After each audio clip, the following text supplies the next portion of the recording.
Hi, this is Jason from Horrific Nightmares, back to do another new segment. This is called Sci-fi Sunday. And basically what I wanted to do is take either a movie from my collection that I love or a movie that I've recently bought or have bought over the years that I have yet to watch. Um, for my first Sci-fi Sunday, I wanted to check out Robot World. Now, I've actually been dying to see this since I picked it up. I mean, look at this cover. It just looks so awesome. I don't know, it attracted me right away and I really wanted to see it. And then I put the DVD in and I watched the trailer. And the trailer seemed even more cool. So I was like, wow, I actually probably picked a really good film for my first Sci-Fi Sunday. Well, um, it's not terrible.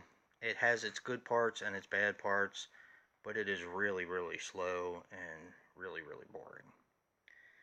But before I get into all that, let me just first say that Robot World is a 2015 movie, which runs approximately 80 minutes, so it's a fairly short watch. It is written and directed by Neil John Rowe. Now, the only other thing he has on his IMDb resume is a movie called Alien Outbreak, which is in post production. Now, this basically has, for the most part, one actor. His name is Ian Rowe. I'm not sure how he's related to the director. I know that his wife, I believe it's his wife, is also listed as a producer for this film. But he plays a part called the pilot. Now, my first dislike on the film is that this robot or this uniform or whatever is nowhere in the film at all. It does have some really cool robotics in it. I will say that.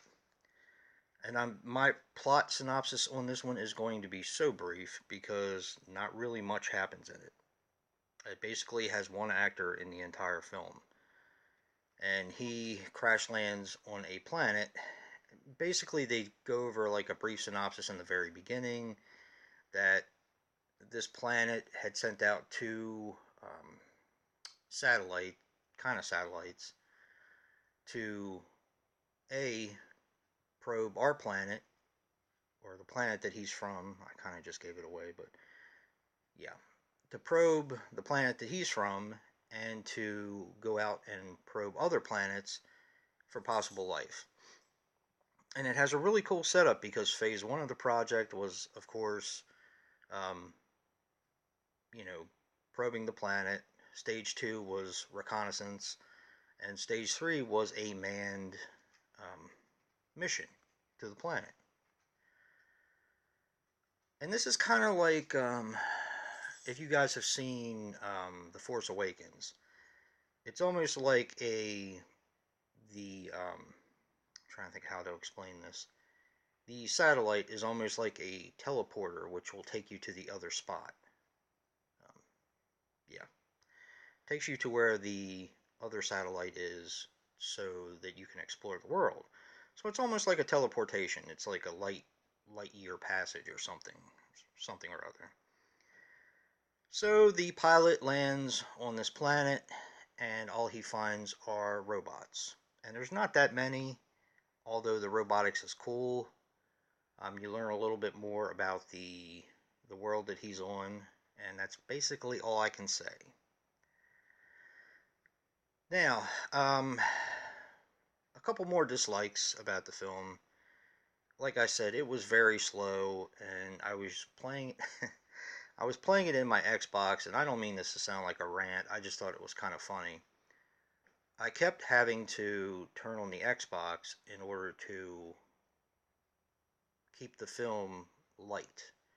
If any of you guys have an Xbox One, if you have a film in there and you put it on pause, it eventually gets dark when it's on pause. Well, not a whole lot happened in this film, and the color palette was the same, and there was very little dialogue.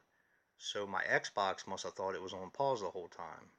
So that's pretty much what I'm trying to get at with this movie. Not a whole lot happens. So I think my Xbox even thought it was kind of boring because it kept getting dark. So, um, like I said, my likes in the film were that the robotics were really cool. I thought they did a really good job with it.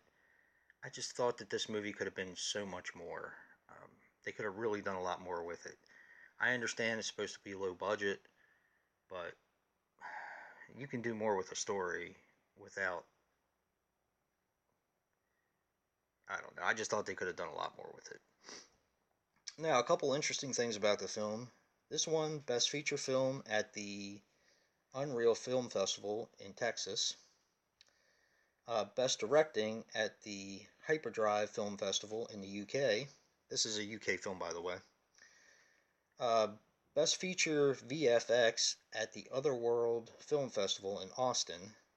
And an honorary mention at the Boston Sci-Fi Film Festival. So a lot of people liked it. It just wasn't for me. I didn't think it was a terrible film. Just didn't think it did much to. It just didn't do much for me. I think I'm going to give this one a 6.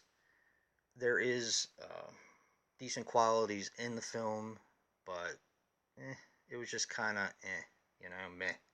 So, but that's it for episode 1 of my Sci-Fi Sunday. I was hoping to pick a better first film for my first episode, but I kind of got stuck with Robot World. But so, if you want to check it out, it's not going to be a recommendation from me, unless you have nothing better to do and nothing better to watch. So, and if you like what you see in here, hit that like button and subscribe. And until next time, peace.